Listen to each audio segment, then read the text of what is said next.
Hi everyone, let's talk about n factorial.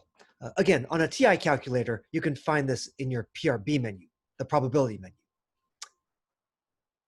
So n factorial is the product of all the integers from 1 up to n. Or if you want to think of a countdown from n down to 1.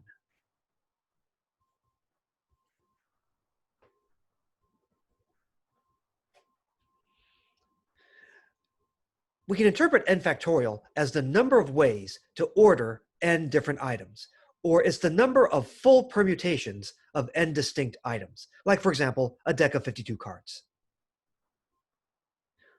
On calculators, you should be able to find that n factorial button, or go to the PRB menu. Now, for 0 factorial, ignore this. We just defined 0 factorial to be 1. That helps make our formulas work later on. 1 factorial is just 1. 2 factorial is 1 times 2, or 2 times 1, with the countdown approach. 2 factorial is 2. 3 factorial is 1 times 2 times 3, or it's 1 times 2 times 3, or using the countdown approach, 3 times 2 times 1, which is 6.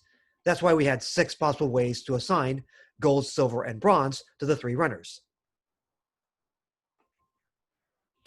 Now for 4 factorial, we could think of it as 4 times 3 times 2 times 1 is 24, but we could also think of 4 factorial as 4 times 3 factorial.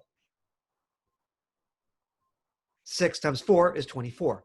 In fact, the way to get the new factorial is that you multiply in the new integer.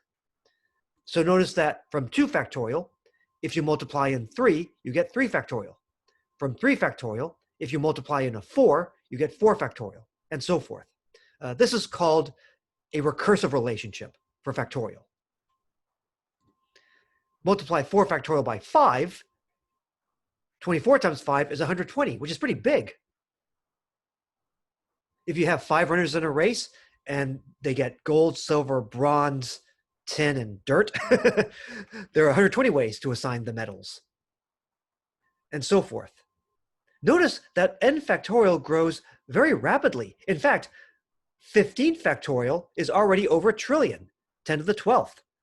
N factorial grows rapidly. In fact, in the long run, it grows faster than any exponential, like 2 to the n or 3 to the n. Here, we're multiplying in bigger and bigger numbers.